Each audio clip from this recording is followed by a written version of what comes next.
In the world of high-stake business, we are taught that the strategy is king.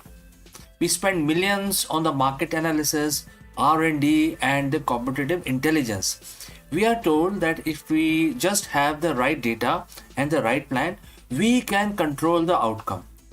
But every CEO watches this knows that the truth, the strategy is fragile.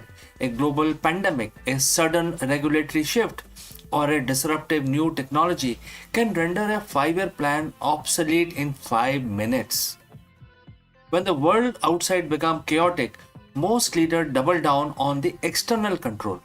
They work longer hours, micromanage their teams, and obsess over the tickers.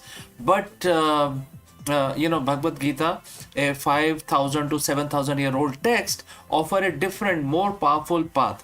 It suggests that the ultimate edge isn't found in your business plan, but in your internal state.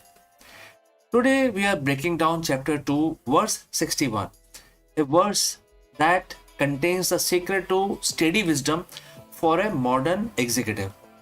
Let's look at the verse itself. And the quote starts, "The only way to maintain a steady wisdom is the control over your sense and absorbs your mind in me." Quote close. To a modern CEO, this might sound like a monk talking. But let's translate this into the language of leadership. Steady wisdom. This is what we call the presence of mind. It's the ability to make a clear-headed decision when everyone else is panicking. Next, control your senses. In a business context, your senses are your distractions. The constant ping of notifications, the greed for short-term gains, and the fear of falling stock price. Next, absorb your mind in me.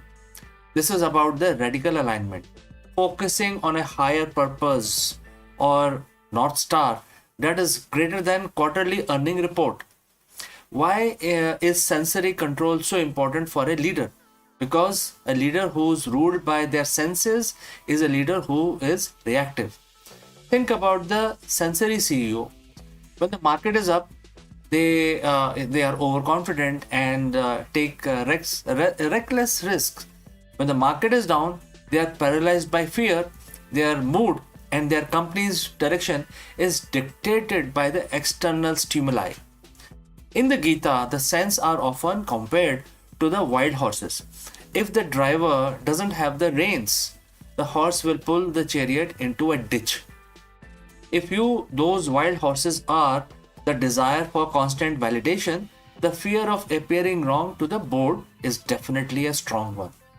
The addiction to busyness as a substitute for productivity. If you cannot control these internal impulses, you cannot maintain steady wisdom. You become puppet of the market rather than its master. The second half of the verse says, "Absorb your mind in me." In the spiritual sense, this refers to Krishna or the divine. But for a CEO, this represents an ultimate mission. When your mind is absorbed in a mission that is beyond the strategy, a purpose that serves a greater good, something miraculous happens to your leadership.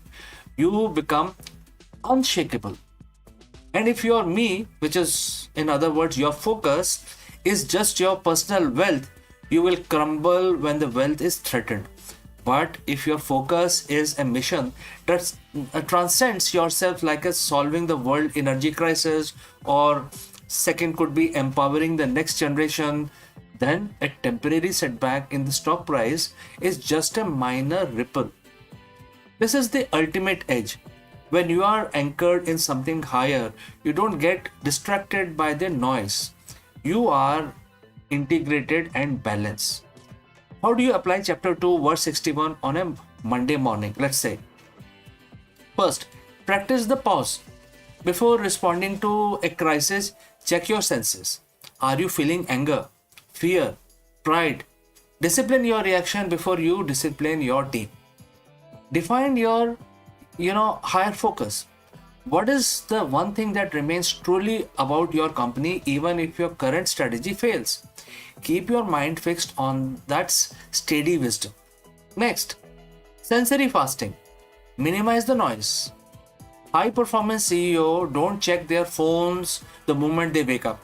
They start with a silence, meditation, or reflection to ensure their wisdom is steady before the world tries to shake it. Next, strategy is your tool. It is something you use, but mastery is something that you are. As chapter 2, verse 61 teaches us, the leader who masters their internal world will always outperform the leader who only tries to manipulate the external one. When you control your senses and align your mind with higher purpose, you don't just lead a company, you lead an industry. The strategy might change, the market will fluctuate, but your wisdom will remain steady. And that, in the end, is the only edge that truly matters.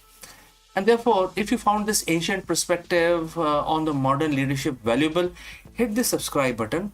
And I will love to hear from you in the comments. How do you maintain your steady wisdom in your own professional life? Let me know. And I will catch you again in the next one.